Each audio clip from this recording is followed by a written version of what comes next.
It's always like your birthday with a package from China, so let's go. Hey, welcome back to the channel. It's awesome that you're tuning in. So in this video we're going to do a quick recap of the Super Console X2, but also I need to correct a mistake I made in the main review, and I think it's just very interesting but also very important to point out. So let's go. It's time to unplug and take a close look at the Android part of the Super Console X2. But also in this video I want to do a quick recap for people who didn't see the main review, what this video is basically like all about.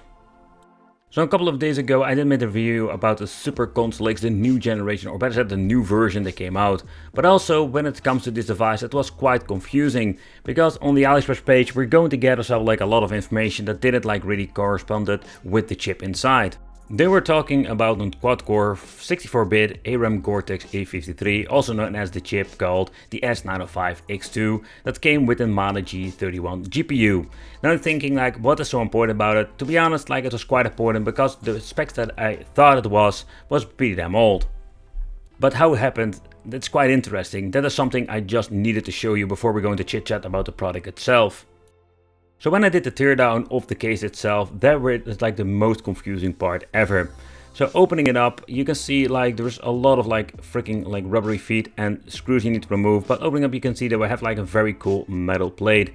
And the metal plate, I must give them some extra kudos, and I will explain to you later why this is. Because there we do have like a thermal paste pad in here that has been connected to this gigantic cooling element that doesn't really cover every single chip, but the construction is way better than we have seen before in the previous models of the Super Console X. Alright, so let's talk about the chip itself. This was the part where I personally messed up. But there's also not so 100% I think I can blame myself, because it's quite confusing too. The EmuElec S905L was on here. And I was more like, okay, what just happened here? Like this said it was the S905X2, but we're going to get on the chip an S905L. And that made me like really confusing, and that's the reason I just need to correct myself, because it's a little bit of a bummer, because the chip they are using is actually the S905X2. Yeah, seriously, like it's kind of weird. So let's get into that. When you're plugging out the dongle like this and you're going to boot up the system, you're going to get yourself the Android part. And that's what I did. I wanted to see what is actually going on over here. But IDA64 seems to be showing the system name, everything correctly, like the S905X2. Let's go to the CPU part over here. And with the CPU, there we're going to get all the information they are saying. So this is the quad-core or 4x ARM Cortex A53 running on 800 MHz. So that seems to be checking out. The GPU is indeed a MAME G31, so that checks out. And yeah, so we're also going to get the Android part I wanted to check out, and there were like Android 9. So beside the Android 9, it checks out. But let's take a close look at the thermals, because when you're looking at this, here it's going to be interesting too. Brings me back to this part. I was thinking, hey, I need an active cooling fan for the best performance, but it seems to be that this seems to be doing the job fine. Even this thermal plate already shown you before, it's maybe not like the best and the nicest construction, but it seems to be cooling everything. And when you're going back to the thermals, so where this box is like being around like 30 degrees, that is absolutely not bad. I have seen myself some heated boxes, especially the first generation, but this, absolutely great. But let's talk about something I found also a concern. Yeah, the USB drive, or better said like the card reader you need to plug in, is not a big of a deal, but we're going to talk about that soon. So another thing I personally like about the box is that we have like the option for an on-off switch for once. So something you don't have with every single box. We have like the RJ45 Ethernet connection, but you don't need internet for playing games. HDMI, AV out, and then have like the on-off switch and input for the 12 volt. Inside we're going to find 2 USB ports, a little bit of a bummer. It would be great to have like 4 of them, especially if you don't want to use a USB hub. It's also a really nice one that we're going to get with this machine, but again, like you have a lot of stuff dangling around. I really love the stealth lookish of the console itself, or the Android box. That's basically what it is. So let's plug it in. Here in the inside, we're going to find just the SD card. They are not having SanDisk or Samsung, they have like their own brands. If they're like any good, that is something of a debatable situation. But before we're going to boot it up, we can still do a test to see if it's actually going to be the S95X2. So I was chit-chatting with my good friend from the Pandori channel, and he said like maybe try to boot up file, just for like grab yourselves an S95X2 boot up file. If that doesn't work, it means it's like some weird spoof system. So that's what we're going to do. The DDP file, we're going to make a backup, what you can see over here. We're going to put the DPT file inside of the backup. And the next thing we did is basically like switch it with a new boot up file, and that's basically the S95X2, the 2 GB version, so we can just see like which version we need. Okay, we need this one, so let's grab it. The only thing that we're going to use is DDP, and I'm going to put it in here. The next thing we're going to do is remove the first part and make it an IMG file. So we're going to remove the dot over here, and we're going to remove that one, and we're going over here, .img, and enter, and we're going to boot it up into the program itself. Yep. The weird thing is like it will always show Kin Hank intro. Like if you go to even unplug it and go into the Android, it will always show Kin Hank. So I don't know what they did with this Android box, but here you can see like it started to boot up. So it's actually the S95X2. So there is no other way. I think we can check it if it is something else. The next thing that we're going to do is getting into the EmuElec, and let's talk about it. Let's talk about the menu. Let's go deep dive into menu just to see what it will show inside there. What will the information says about the chipset and the GPU. So let's get into the main menu and let's see what we're going to find in here. Press start, then we go to system settings, all the way down. Yep, there we have. And here we're going to see what kind of information we can find. So we need to go all the way down, and here it shows also the temperature. It shows 37 degrees, so it heated up a little bit more now. And we have Linux build, and you can see like CPU number. The weird thing is it shows EmuElec unknown SoC, so it's kind of weird to be honest. But it shows that it's actually using the Mali G31. Okay, so let's take a close look at EmuElec for the people who didn't see it. So basically it's a very nice layout they're using, but it is not perfect. Don't get me wrong, like I tested a couple of games and I did find some weird thing going on. For example, with Mortal Kombat 2 or 1 it was, like we have like some weird issues going on with the controllers that basically automatically set it to 1 and 2. And N64, this like a lot of issues, and you need to do some tinkering here and there to get some of the, let's say, more demanding games to run. But let's get into the gameplay very quickly. So when you're going to look into the MAME stuff, we can play so much different games, but take consideration if you want to get into Tekken from MAME, or you want to play some Killer Instinct, there we're going to get some absolute limitations or unplayable situations. So for the old school stuff, I think this box brings nothing really new to the table. It's just the same stuff. Something that we can play also on a Pandora's box, but it's a really cool, fun addition. I really love the bezels at the side. So next up for the benchmark, let's try Mortal Kombat 1. They didn't mess it up this time with the controller. Oh yeah, okay, so every single MAME game has this same issue. So this is something that is kind of interesting and also weird at the same time. So I am basically moving character 1 and 2 at the same time. So something is not going right in the controller configuration. It's kind of funny, but also kind of annoying because it makes the game unplayable. So something we need to fix. Alright, so let's take a close look at N64. So this is a system that will struggle on, let's say, a slower chip than this. You can already hear it. When you're looking at the right top corner, you can see like the FPS is going around 56. It dips even to 47. But it's not all that bad, so let's boot up into the game and I will show you what I mean. Also, you can still mess around with the emulators if you want to see which game will run better, what emulator. Let's see how they configured everything. You see some glitches going on with the shadows, so that's quite unfortunate. Another thing I needed to mess with is that the N64 part. It was not running very well, like even games like Diddy Kong Racing had some problems. What you can do is go into the advanced game option by holding A, and you can configure the emulator. So I also noticed some problems when you're looking at parallel. Somehow like I'm just going to get a red screen of death, I'm just going to call it. So with some messing around, I did manage to get some games work okay. Go! No turbo start, damn it. But you can see like it runs a little bit better now.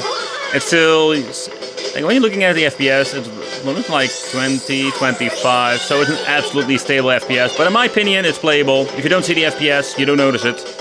Where's the turbo? Ah, there we go. Alright, so next up I wanted to try some Return Fire from the 3DO, a system that I think is pretty damn cool. But I just wanted to see if it actually runs. So the last time I tried it on a similar product like this, it didn't load up. But it does now, so that's a good thing. This is such a cool game. I've played it so much back in the day on my PlayStation 1. Oh, that sound. Oh, the sound is messed up. There's a little bit of a bummer. So the FPS is basically dropping to 45. So for the next test, let's try a little bit of Atomic Wave. This is a system that runs not great on the cheap boxes. The optimization has been done very well because I do notice like it runs quite a good FPS, not 60 FPS all the freaking time. But I'm surprised.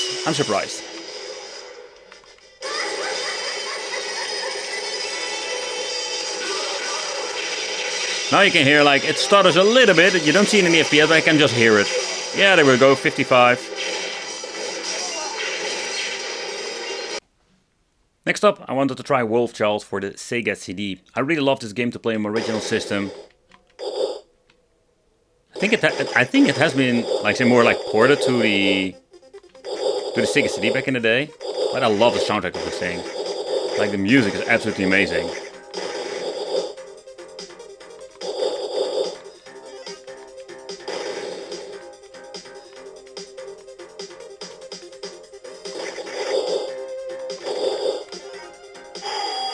Oh yeah, Beefcake turning into Wolfie. Part 2.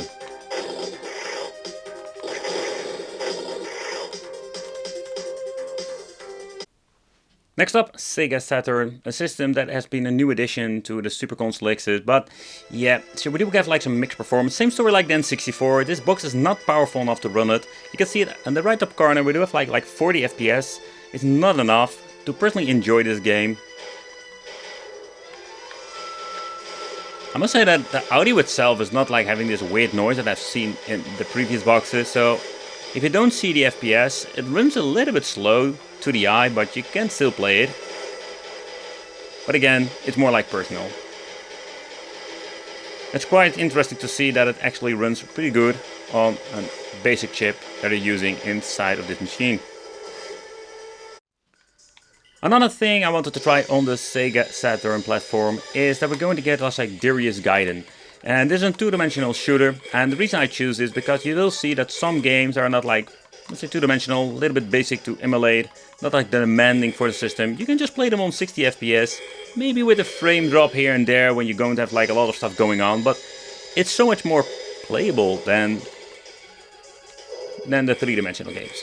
So it's not all that bad. And with some system we have like some mixed performance. Think about N64, but with Sega Saturn we do have like a lot of stuff that we can actually play on this. Alright, so next up let's try some Dead or Alive 2, because this is a system that it really demands. Oh, there we go. 48 FPS, so it's not running perfectly on 60 FPS. Still have enough speed to enjoy the game. Woo! Here we go, baby.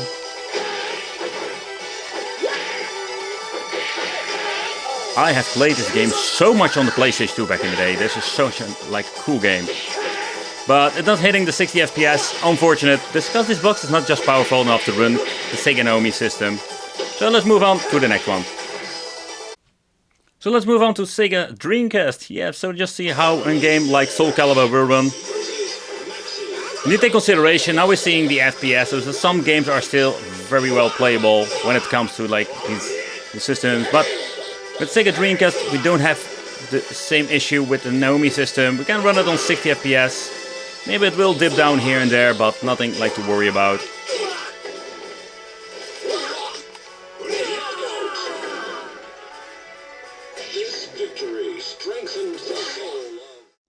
But let's take a close look in PlayStation 1. We have so many freaking devices that can actually play this pretty damn good. But take consideration, if you want to like doing an upscaling, we just need to have more power. I've been messing around with it with some time. Think about like the more powerful boxes that we have seen with the Super Console X series. but also those are not like powerful enough to run every single game on 2x resolution. So there we have like a need for an Nvidia Shield, or nevertheless like more power, or just a mini PC that I've mentioned before when it comes to N64. But again, like if you just want to enjoy some games, there we go, come on. No problem whatsoever. Oh, just need to grab that one. Whee!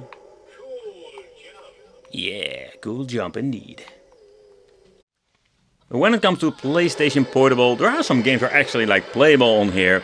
But unfortunately, you do see some glitches here and there. So let's see how it will run with some Mortal Kombat. Man, this game is freaking slow. Oh boy. The conclusion is basically like, you're going to get yourself like the PlayStation 2 knockoff controllers. They're not super bad, but I've played with most, let's say, the time with my Xbox 360 controller because I just prefer to play with that. They're not like super bad like the chip version, but you can just feel it when you play with it, that you're not like having the same response like an original Sony controller or just the Xbox controller you can plug in. I made a mistake with the first time. I thought it was like an S9 or 5L, but it is actually like an X2.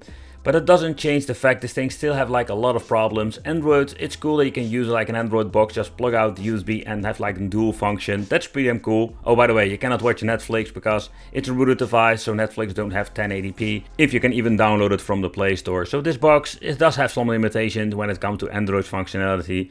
But again, like, it's a cheap box, it does have like okay specifications. For emulation, you do get yourself like the same thing that we have seen before. A lot of problems and a lot of limitations. But for old school stuff, it's not bad at all. It comes with a very nice USB hub. Let me know in the comments what you think of this all.